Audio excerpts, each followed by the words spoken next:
무슨 일이 일어나든 지금의 삶을 사랑하라.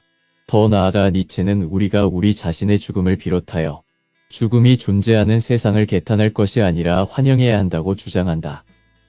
죽음은 진정한 진보를 위해, 즉 더 강력해지기 위해 꼭 필요한 조건이다. 죽음은 더 큰 선을 위한 희생이다. 따라서 더 많은 목숨을 희생할수록 더 많은 선을 달성할 수 있다. 지구상의 행복은 모두 투쟁에서, 전쟁에서 나온다. 전쟁은 모든 좋은 것의 아버지다. 자선보다는 전쟁과 용기가 위대한 일을 훨씬 더 많이 이뤘다. 죽음은 우리가 삶이라 부르는 전쟁의 결과물이다.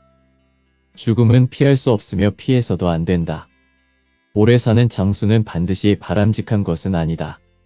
삶이 얼마나 오래 지속되는가 보다는 삶이 어떤 방식으로 사라졌는가가 훨씬 더 중요하다. 너무 늦게 죽음을 맞이하는 사람은 많지만 너무 일찍 죽음을 맞이하는 사람은 적다. 따라서 적당한 때에 죽음을 맞이하는 것이 중요하다. 하지만 그렇게 하기 위해 우리는 적당한 때에 살아야 할 필요도 있다. 그러지 못한다면 애초에 태어나지 않는 편이 더 나았을 것이다. 모두가 자신이 죽어간다고 걱정한다. 하지만 죽어가는 것은 문제가 아니다. 진짜 문제는 우리가 아직도 죽음을 제대로 기념하는 법을 모른다는 점이다. 우리는 희망과 전망으로 가득 찬 사람들에게 둘러싸인 채 승자로서 죽음을 맞이해야 한다. 이것이 불가능하다면 차선책은 싸우다 죽음을 맞이하는 것이다. 이른 죽음을 맞이하는 사람은 칭송받을 것이다. 나쁜 죽음은 도둑처럼 조용히 우리를 잠식하는 죽음이다. 좋은 죽음은 우리가 원하기 때문에 찾아오는 자유로운 죽음이다. 우리는 언제가 떠나야 할 때인지 알아야 하며 그때가 되면 삶에 매달리지 말고 기꺼이 떠나야 한다. 긍정을 바라야 할 때가 끝난다면 성스러운 부정론자가 돼야 한다. 죽음은 삶의 조건이라는 점에서 좋은 것이다. 죽음 없이는 성장도 없다. 삶은 자기 초월적이다. 죽음을 억울함 없이 우아하게 받아들일 수 있다면 우리는 다른 모든 것도 기꺼이 받아들일 수 있다. 삶을 잘 사는 비결은 추하다고 여겨지는 것에 맞서 싸우기를 그만두는 대신 그 속에서 아름다움을 찾기 시작하는 것이다. 삶을 비난하고 불평하기를 그만두는 대신 삶에서 마주치는 모든 일을 긍정하기 시작하는 것이다. 니체는 이런 태도를 운명애라고 부른다. 자기 운명을 사랑하는 태도는 날씨가 나쁜 것처럼 비교적 사소한 일이든 친구를 잃거나 병에 걸리거나 중상을 당하거나 배신을 당하는 것처럼 비교적 심각한 일이든 우리에게 일어나는 모든 일이 어떤 식으로인가 우리에게 좋은 일이라고 생각할 수 있게 돕는다. 무슨 일이 일어나든 우리는 그것이 무언가에 필요했다고, 그것이 나름의 쓸모가 있다고, 그것이 나 자신의 삶에 나름의 의미를 지니고 있다고 확신할 수 있다. 모든 일이 필수적이므로 우리는 체념하고 수용하는 법을 배워야 한다. 아니, 더 나아가 우리는 아무리 이상한 일이 벌어지더라도 그 일의 모든 보여주는 면을 긍정적으로 사랑하는 법을 배워야 한다. 그렇게 한다면 우리는 니체가 이미 첫져서 비극의 탄생에서부터 발전시키기 시작한 디오니소스적 철학을 실천에 옮기게 된다. 여기에는 그저 존재하는 삶 대신 급진적으로 생성하는 삶을 살기 위해 죽음과 소멸을, 대립과 전쟁을 끊임없이 긍정하는 것이 요구된다. 바로 이런 긍정이 니체가 즐거운 학문에서 소개하고 차라투스트라는 이렇게 말했다에서 본격적으로 다루는 유명한 사상, 영겁회귀 사상의 핵심이다. 니체는 모든 일어날 수 있는 일은 이미 일어났어야 한다고 주장한다. 지금 바로 이 순간 일어나고 있는 모든 일은 이전에 이미 일어난 적이 있으며 앞으로도 영원히 반복해서 일어날 것이다. 모든 것이 가고 모든 것이 돌아온다. 존재의 바퀴는 영원히 돌아간다. 모든 것이 죽고 모든 것이 다시 피어난다. 존재의 세월은 영원히 흐른다. 모든 것이 부서지고 모든 것이 다시 모아진다. 존재의 집은 영원히 똑같이 세워진다. 모든 것이 분리되고 모든 것이 다시 결합된다. 존재의 순환은 스스로에게 영원히 충실하다. 지금마다 존재는 시작된다. 여기마다 저기라는 공이 주위를 회전한다. 중심은 어디에나 있다. 영혼의 길은 굽어 있다. 문자 그대로 받아들인다면 굉장히 재밌으면서도 갈피를 잡기 힘든 사상이다. 하지만 우리가 이를 문자 그대로 받아들여야 하는가는 불확실하다.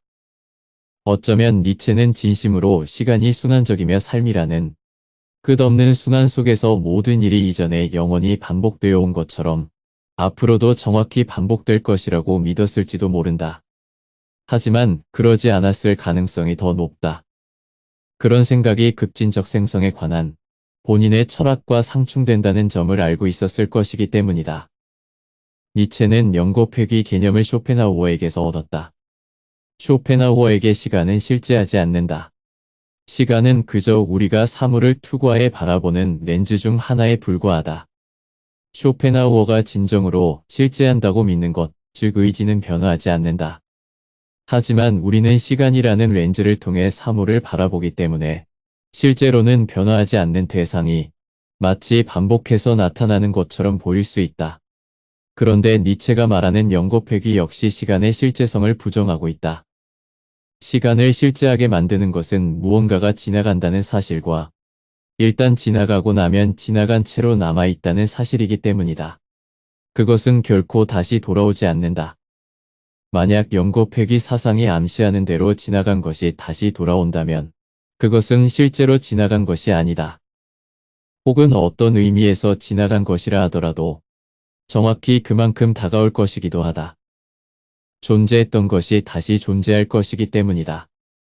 영겁회귀 사상은 비록 시간의 본성에 관한 형이상학적 주장으로서는 충분히 신뢰할 만하지 못하지만 여전히 중요한 실용적인 기능 한 가지를 수행한다.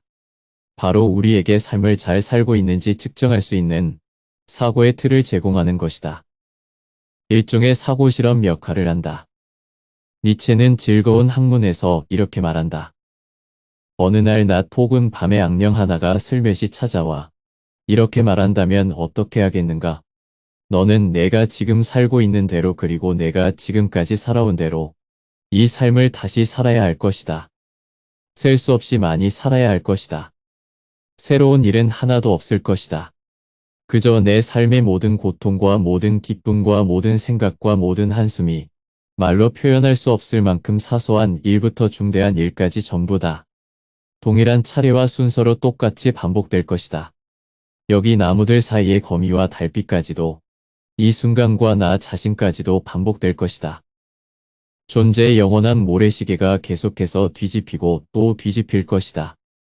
그리고 작은 모래 알갱이에 불과한 너 역시 함께 뒤집힐 것이다. 이런 일이 정말로 벌어진다면 뭐라고 대답하겠는가? 다가올 전망에 잔뜩 겁먹을 것인가? 아니면 삶을 영원히 긍정할 수 있다는 사실에 그래, 다시 또 해보자라며 기뻐할 것인가? 그럴 수 있으려면 우리는 우리 자신을 그리고 우리의 삶을 조금도 거리낌 없이 긍정할 수 있어야 할 것이다. 니체가 생각하기에는 바로 여기에 우리의 구원이 놓여 있다. 모든 것을 되풀이하기를 원하는 사람들이 우리가 상상할 수 있는 가장 즐거운 사람, 가장 살아있는 사람, 가장 긍정적인 사람이다. 우리의 의지는 언제나 시간을 향해 분노한다. 시간은 영원히 그리고 끊임없이 우리 소나기에서 점점 더 많은 것들을 앗아가기 때문이다. 하지만 우리가 그땐 그랬지를 딱 내가 원한 대로야로 바꾸기만 한다면 우리는 시간을 극복할 수 있다. 사고방식의 변화, 삶의 태도의 변화를 실제로 이루고 싶다면 용기가 필요하다. 하지만 우리가 그게 삶이었어. 한 번 더 살아보자라고 말할 용기를 내기만 한다면 우리는 죽음 자체까지도 극복할 수 있다. 지금까지 왜 살아야 하는가? 미하엘 하우스켈러 중에서 니체 편이었습니다. 다음은 3000페이지가 넘는 방대한 분량과 방대한 주제의 마르셀 프루스트의 가장 인상적인 역작, 잃어버린 시간을 찾아서라는 반자전적인 소설로 1913년에서 1927년 사이에 7권으로 나누어 출판된 책 내용입니다. 예술은 우리가 겪는 고통의 의미와 목적을 부여한다. 배신이나 실망을 비롯해 우리가 경험하는 온갖 불행은 우리가 새로운 경험의 세계를 발견하도록 고무하고 우리에게 정말로 중요한 것이 무엇인지 가르쳐주며 우리가 더욱 고차원적인 존재로 거듭날 수 있도록 준비시켜준다. 결국 삶의 기술이란 우리에게 고통을 초래한 사람들 덕분에 우리가 고통의 신성한 형태를 받아들이고 우리의 일상을 신성으로 가득 채울 수 있었다고 생각하는 것이다. 육체적인 고통은 영적인 지식으로 치환된다. 우리의 신체가 점차 노쇠하고 와해되는 모습을 목격하는 것은 우리 자신과 세계에 관해 새로운 진리를 밝혀준다. 정신적인 고통 역시 마찬가지다. 사랑은 매 순간 우리를 고통스러운 딜레마에 빠지게 하지만 우리는 이로부터 우리가 어떤 진료로 만들어졌는지 성공적으로 배우고 확인할 수 있다. 예술의 관점에서 보자면 우리가 경험하는 나쁜 일들은 좋은 일들보다 더 가치 있다. 그러므로 우리가 사소한 일, 덧없는 쾌락, 사랑, 그 밖에 다른 사람들에게 가까이 다가가려는 무의미한 시도, 사회 및 정치 활동에 투자한 시간은 물론 많은 경우 불행을 초래하지만 아예 낭비된 시간은 아니다. 오직 우리가 이런 경험들을 가지고 아무것도 하지 않을 때만, 즉 예술로 승화시키지 않을 때만 낭비된 시간이다. 한편 행복은 이후에 필연적으로 따라올 불행의 토대를 마련할 때만 가치가 있다. 행복이 수행하는 목적이라고는 사실상 불행을 가능하게 만드는 것밖에 없다. 고난이라고 불리는 소중한 충격을 경험하기 위해서는 먼저 행복을 경험해야 하는 것이다. 그리고 우리는 오직 불행을 경험하고 나서야 우리를 구원해 줄 일을 할 준비를 갖추게 된다. 낭비된 시간은 행복한 시간이다. 어차피 우리는 우리를 일하게 만들 고통을 기다려야 하기 때문이다. 그리고 삶이 우리에게 제공할 수 있는 최상의 것이 고통이라는 사실을 깨닫고 나면 우리는 죽음을 두려워하지 않을 수 있으며 오히려 죽음을 구원으로 여기게 된다. 저자가 말합니다. 그럴듯하지만 충분하지는 않다. 예술의 핵심은 그것이 우리가 피할 수 없는 대상을 우아하게 받아들이는 단계 너머로 나아갈 수 있게 만들어준다는 점이다. 예술은 죽음을 필수적인 악으로 받아들이라고 혹은 삶의 고난을 끝낸다는 점에서 반가운 구원으로 받아들이라고 격려하는 대신 죽음의 비현실성을 넌지시 암시하며 죽음의 영향을 받지 않는 존재에 이르는 통로를 제공한다. 다시 말해 예술이 가져오는 결과는 승화이지 체념이 아니다. 일상적인 삶에서 죽음은 늘 우리에게 가까이 다가와 있다.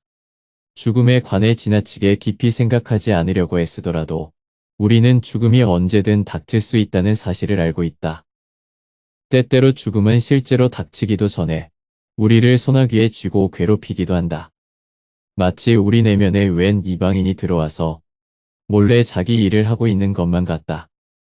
우리는 삶에게 도대체 무슨 일이 벌어지고 있는 것이냐고 물어보지만 삶은 이 문제에 관여하지 않으며 결국 우리를 포기한다. 우리가 이처럼 두려움을 느끼는 이유는 우리가 운명을 공유하고 있는 우리의 몸으로부터 우리 자신을 분리하지 못하기 때문이다. 프루스트의 생각에 따르면 우리 존재의 본질은 내면에 있는 정신이지만 정신은 결국 소멸하고 몸에 부착돼 있기 때문에 몸이 소멸할 때 정신도 함께 끌려가고 만다. 몸은 너무나도 허약하고 쉽게 망가지며 오래 살지 못하기 때문에 정신에게 있어서 거대한 골칫거리라고 할 수 있다. 우리는 몸의 처분을 따를 수밖에 없으며 이는 꽤나 불행한 일이다. 몸은 그리 자비로운 존재가 아니기 때문이다. 건강이 나빠져 고통을 겪을 때면 우리는 우리가 혼자 살아가고 있는 것이 아니라 완전히 다른 세계, 완전히 다른 왕국에 속하는 피조물과 족쇄를 공유하며 살아가고 있다는 사실을 억지로 깨닫게 된다. 녀석은 우리를 잘 알지도 못하며 우리를 이해할 줄도 모른다. 그 피조물이란 바로 우리의 몸이다. 우리 몸에게 연민을 구하는 것은 문어를 앞에 두고 말을 거는 것이나 다름없다. 몸 입장에서 우리가 하는 말은 소리의 물결 그 이상도 이하도 아니기 때문이다. 우리는 그런 몸과 함께 삶을 살아가야 할 운명이라는 사실에 좌절할 수밖에 없다. 따라서 우리는 예술을 창조하는 활동에 몰두해야 한다.